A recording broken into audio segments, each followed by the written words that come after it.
Hi guys, जय माता दी। आज की वीडियो में हम मैथ की क्लास में सबसे पहले स्टूडेंट का बेसिक जो है कॉन्सेप्ट, वो संख्याओं का ज्ञान होना चाहिए, चाहे वो क्लास 8th से लेकर के 12th तक हो।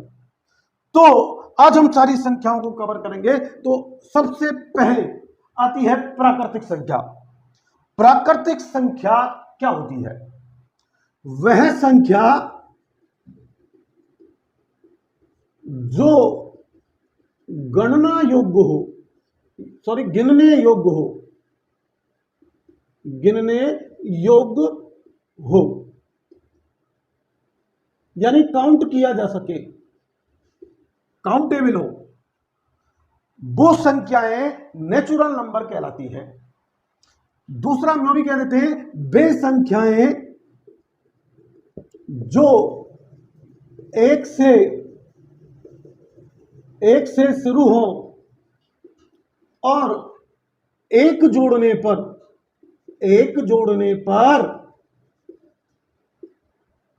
और एक घटाने पर, अगर एक जोड़ोगे तो एक से शुरू है, एक जोड़ोगे दूसरी संख्या आ जाएगी अगली, फिर एक जोड़ोगे उससे अगली संख्या आ जाएगी। इस प्रकार एक जोड़ने पर उससे अगली संख्या प्राप्त हो जाए और एक घटाने पर, एक माइनस करने पर आपको पूर्व संख्या प्राप्त हो जाए, नेचुरल नंबर या प्राकृतिक संख्या कहलाती हैं। शुरू में प्राकृतिक संख्याओं को 1 से लेकर के 9 तक लिया गया था, लेकिन हमारा और भी जो संख्याएं हैं वो गिनने योग्य है, तो अनंत तक इस प्रकार हमारी ये प्राकृतिक संख्याएं होती हैं। अब बात करते हैं कि प्रश्न आपका ये भी पूछा जा सकता है कि प्राकृतिक संख्या को अन्य किस नाम से जाना जाता है? तो इसे हिंदी अरबी भाषा के नाम से भी जाना जाता है। हिंदी अरबी संख्या, इसे हिंदी अरबी संख्या के नाम से भी जाना जाता है। इसके बाद दूसरी संख्याएं जो आपकी आती हैं वो आती हैं पूर्ण संख्याएं, होल नंबर। तो दूसरी हम देखने जा रहे हैं पूर्ण संख्याएं। पूर्ण संख्याएं, पूर्ण संख्याएं यानी होल नंबर। देखिए, शुरू में 0 से 9 तक प्राकृतिक संख्याएं ली गई थी, लेकिन यदि 0 को सम्मिलित कर लिया जाए तो फिर जैसे हमें 10 लिखना है तो 1 पर 0 लगा दिया, 10 हो जाएगा। इस प्रकार संख्याओं की गिनती जिससे पूर्ण होती है वो पूर्ण संख्याएं कहलाती हैं। और पूर्ण संख्याओं में 0 को सम्मिलित कर लिया जाए, प्राकृतिक संख्याओं में यदि वे संख्याएं जिनमें वे संख्याएं जो प्राकृतिक संख्याओं में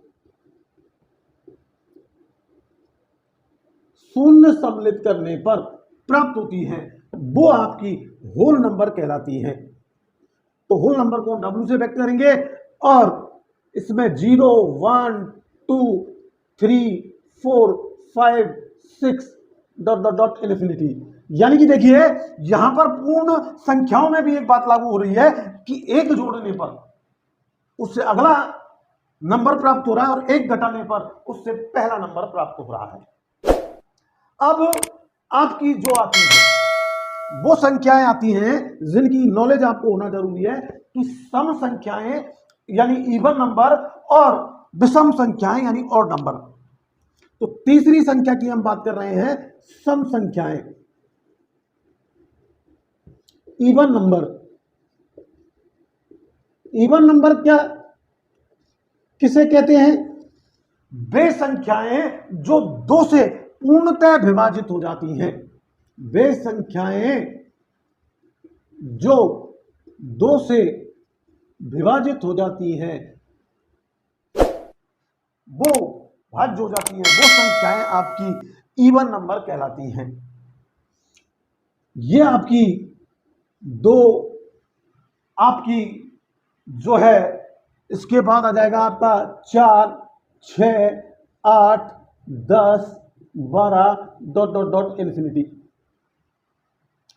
अब देखिए, इसके बाद आपको समझना जरूरी है कि विषम संख्याएं क्या होती हैं। विषम संख्याएं यानी कि odd number, odd number, odd number क्या होते हैं? तो वे संख्याएं जो दो से भाज्य नहीं होती, यानी दो से विभाजित नहीं होती, वो संख्याएं ही आपकी ऑड नंबर कहलाती हैं। अब यहां पर देखिए कि सम संख्या आपकी दो से शुरू हो रही थी, तो ऑड नंबर जो है आपका फर्स्ट, थर्ड, यानी 1, 3, 5, 7, 9, 11 डॉट डॉट डॉट अनंत तक। अब देखिए अगली संख्या की हम बात करने जा रहे हैं, तो वो संख्या है हमारी पूर्णांक संख्या यानी इंटीजर, सॉरी पूर्णांक संख्या यानी इंटीजर, पूर्णांक संख्या, इंटीजर नंबर। इंटीजर नंबर क्या होते हैं? यदि पूर्ण संख्याओं में ऋणात्मक संख्याओं को सम्मिलित कर लिया जाए तो वो इंटीजर कहलाती हैं। जैसे मैंने शून्य आपके मध्य में ले लिया, इसके बाद ये आपकी पूर्ण संख्याएं हो गई अनंत तक। अब इससे शून्य से -1 ऋणात्मक संख्या, -2, -3, -4, -6 डॉट डॉट डॉट अनंत। तो ये हमारी इंटीजर नंबर कहलाते हैं।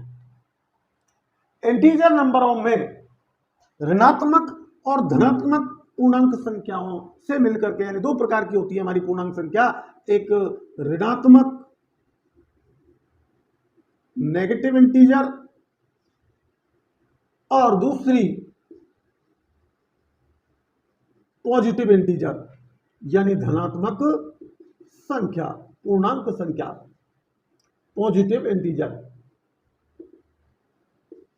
तो अब अगली संख्या की हम जो बात कर रहे हैं वो आती है, आपको समझना जरूरी है, वो है आपकी अभाज्य संख्या यानी प्राइम नंबर। तो अगली संख्या है आपकी अभाज्य संख्या। अभाज्य संख्या यानी prime number. Prime number, prime number किसे कहते हैं? वे संख्याएं जिनके दो फैक्टर हो, वे संख्याएं जिनके फैक्टर का मतलब गुणनखंड, दो गुणनखंड संभव हो और उससे अधिक गुणनखंड ना हो। यानी या तो वो स्वयं संख्या से विभाजित होती हो संख्या, या एक से विभाजित होती है, तो आपकी वो प्राइम नंबर कहलाएगी। जैसे 2 है आपका, तो 2 से भी विभाजित हो जाता है और 1 से भी विभाजित हो जाएगा। इसी प्रकार आपका 3 भी प्राइम नंबर होगा, इसके फैक्टर भी 3 × 1 लिख सकते हैं, और अन्य कोई फैक्टर रिपीट नहीं हो सकता, 2 से अधिक फैक्टर नहीं हो सकते, वो प्राइम नंबर कहलाता है। तो इसी प्रकार आपके 5 है, 7 है, आपके जो 9 नहीं होगी, क्योंकि 9 में नंबर बार रिपीट हो रहा है गुणनखंड का, इसलिए 2 से ज्यादा अधिक फैक्टर हो जाते हैं उसके, 3 × 3 × 1, इसलिए उसे 9 को हम जो है प्राइम नंबर नहीं कह सकते। 11, 13 डॉट डॉट डॉट इन्फिनिटी। अब देखिए अगली संख्या की जो बात कर रहे हैं, तो उससे पहले यहां पर एक बहुत इंपॉर्टेंट प्रश्न बन रहा है कि प्राइम नंबरों में सबसे छोटी अभाज्य संख्या या प्राइम नंबर यानी कौन सी संख्या सबसे अभाज्य संख्या, वो सम संख्या है। तो इसमें यहां पर अगर आप देखो तो 2 ही एक ऐसा प्राइम नंबर है जो आपका सम यानी कि इवन नंबर होता है। बाकी सारे नंबर आपके ऑड हैं, ऑड नंबर हैं, यानी आपके क्या हैं, विषम संख्याएं हैं। अब देखिए, आपसे यहां एक प्रश्न और भी पूछा जा सकता है कि 50 से और 100 तक कितनी अभाज्य संख्याएं आती हैं, और 1 से 50 तक कितनी अभाज्य संख्याएं आती हैं। तो पहले हम बात करें 1 से 50 तक। अगर आपसे प्राइम नंबरों की संख्या पूछ ली जाए तो वो होगी आपकी 15। देखना, आप प्राइम नंबर जो है उसमें 15 ही मिलेंगे आपको। और 50 से और 100 तक आपकी जो प्राइम नंबरों की संख्या होती है वो 10 होती है। तो इस प्रकार 1 से लेकर और 100 तक कुल प्राइम नंबरों की संख्या पूछे तो आपकी 25 यानी 25 हो जाएगा। इसके बाद जो आपकी संपूर्ण संख्या आती है यानी परफेक्ट नंबर, वे संख्याएं जिनका गुणनखंड का योग सदैव उस संख्या से दुगना प्राप्त होता है, वो पूर्ण संख्या कहलाती है। और 1 से 100 तक ऐसी केवल 2 ही संपूर्ण संख्या है, परफेक्ट नंबर है, जो 6 और 28 है। तो 6 का हम फैक्टर देखें तो 1 इसका फैक्टर हो गया, और आप इसका 2 भी फैक्टर हो जाता है, इसका 3 भी हो जाता है, इसका आपका 6 भी हो जाता है।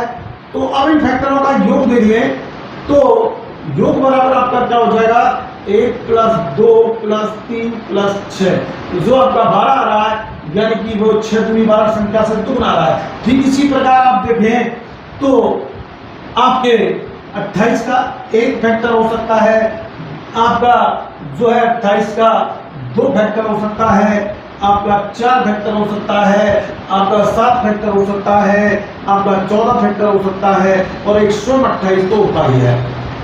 तो अब इनका फैक्टर का योग करें तो देखिए 2 और 1 3, 3 7, 7 और 7 14, 14 में 28, ये हो गया। तो 28 और 28 यानी 56 आएगा आपका, जोड़ के देखिएगा इन संख्या से दोगुना आ रहा है। अब अगली बात करें हम तो संयुक्त संख्या की बात करते हैं।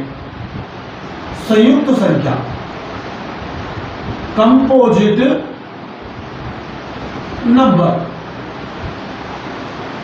कंपोजिट नंबर क्या होते हैं? संयुक्त संख्याएं वे संख्याएं होती हैं जिनके 2 या 2 से अधिक गुणनखंड होते हैं। वे संख्याएं जिनके सदैव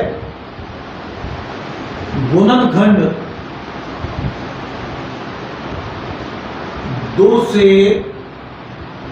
अधिक हो, संख्या में 2 से अधिक प्राप्त हो। तो संयुक्त संख्या में आप जो है वो 4 ले सकते हैं पहले कि देखिए 4 है आपका कंपोजिटिव नंबर है। 4 के आपके क्या हो जाएंगे कि 1 फिर 2 और 1 4, यानी 2 से अधिक आ रहा है। तो 4 6 और 8, आपका 9 और आपका 10। इस प्रकार अब हम बात करते हैं पूर्ण वर्ग संख्या की। पूर्ण वर्ग संख्या, पूर्ण वर्ग संख्या, परफेक्ट स्क्वायर नंबर। तो परफेक्ट स्क्वायर नंबर का मतलब ये होता है कि उसी संख्या को, यानी संख्या को स्वयं से एक बार गुना करने पर उस संख्या का वर्ग आए। जैसे एक का अपन एक बार इसी को गुना करें तो ये एक ही आएगा आपका। अब हम 4 का देखें तो 4 एक ऐसा पूर्ण वर्ग संख्या है कि इसके 2 अंकों को 2 से गुणा करने पर, यानी ऐसे वेक्टर हो उसके जो उसको 2 बार गुणा करने पर वो आपकी क्या जाए, उसका वर्ग प्राप्त हो, तो वो हो जाएगा आपका 4। ऐसे 3 है तो 3 का वर्ग कितना हो जाएगा आपका 9। तो इस प्रकार ये आपकी क्या हो जाती है, पूर्ण वर्ग संख्या है। इसके बाद जो आपकी आती है वो पूर्ण घन संख्याएं आती हैं। पूर्ण घन संख्याएं, तो पूर्ण घन संख्याएं क्या होती हैं? पूर्ण घन संख्याएं वे संख्याएं जो किसी संख्या का 3 गुना करने पर, 3 बार उसको गुणा करने पर पूर्ण घन संख्या कहलाएगी। Perfect cube number, perfect cube number. देखिए कि 2 है आपका, तो 2 का आप 3 बार गुणा करोगे तो एक पूर्ण संख्या ही प्राप्त होगी आपको, वो 8 प्राप्त हो गई है। इसी प्रकार 3 का वर्ग घन करोगे तो आपको ये 27 जो भी एक पूर्ण वर्ग संख्या है। कहने का मतलब है पूर्ण वर्ग संख्या अगर आपको उसका क्यों करने पर प्राप्त हो रही है तो वो पूर्ण घन संख्या के नाम कहलाती है। अब देखिए अगली बात जो कर रहे हैं हम, वो 3 नंबर और बचे हुए हमारे कि एक तो परिमेय संख्या, परिमेय संख्या, परिमेय संख्या यानी rational number, rational number. Rational number वो नंबर कहलाते हैं जो अंश और हर के रूप में लिखे जा सके। अंश और हर यानी भिन्न भिन्न के रूप में लिखा जा सके, फ्रैक्शन के रूप में लिखा जा सके।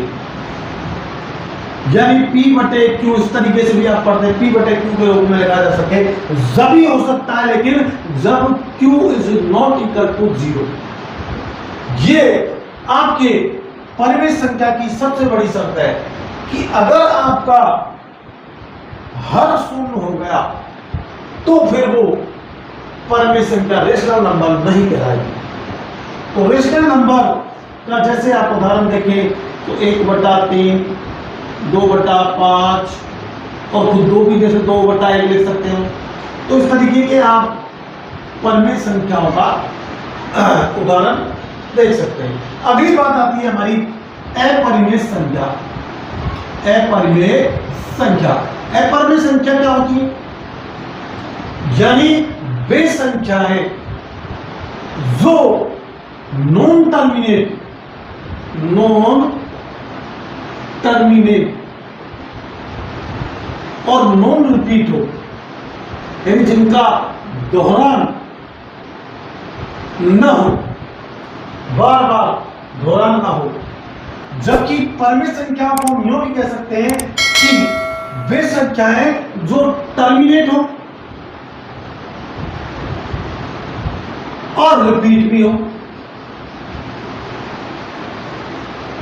तो जैसे इसका उदाहरण देख लें 1/3, तो 1 में 3 का भाग देखें तो 0.3333। इस प्रकार ये एक ही संख्या से विभाजित होती जा रही है और वो संख्या बार बार आपको रिपीट भी हो रही है। लेकिन नॉन टर्मिनेट यानी कि उसके बाद कोई और संख्या से भाग जाए, बार बार रिपीट नहीं हो, तो इसका सबसे अच्छा उदाहरण है पाई। पाई का मान जो है आप देखिए 3.4 3.414 ये होता है। तो यहां पहले 4 आया, फिर इसके बाद दूसरा ही अंक आ गया, फिर इस प्रकार फिर वो अंक हालांकि रिपीट हो गया, लेकिन फिर अगला कोई और ही अंक आएगा। तो इस प्रकार आपके नॉन टर्मिनेट और टर्मिनेट नॉन टर्मिनेट और नॉन रिपीट नंबर वो क्या कहलाता है, आपका इर्रेशनल नंबर। इसके बाद अंतिम जो संख्याओं की ज्ञान पूरा होता है वो आती है आपकी वास्तविक संख्याएं। तो इन संख्याओं की आप 10th में, कंपटीशन में, आपके 11th में, 9th में, 8th में सबको बहुत ज्यादा देखने को आपको इनकी प्रश्नावलियां मिलती हैं। ये है आपके रियल नंबर। तो रियल नंबर क्या होते हैं? वे नंबर जो रेशनल हो और इरेशनल हो। तो रेशनल और इरेशनल नंबरों से मिलकर के, यानी परिमेय और अपरिमेय संख्याओं से मिलकर के बड़े नंबर होते हैं, वो सभी नंबर क्या कहलाते हैं? Real number. तो जब रियल नंबर आपका रेशनल है, इरेशनल है, तो अब तक जितने भी आपने संख्याएं पढ़ी वो सब रियल नंबर कहलाती है। आज का वीडियो आपको कैसा लगा फाउंडेशन बैच का? ये ज्यादा से ज्यादा लाइक, शेयर करके और सब्सक्राइब करके बताना है। Thanks for watching this video and JBP channel.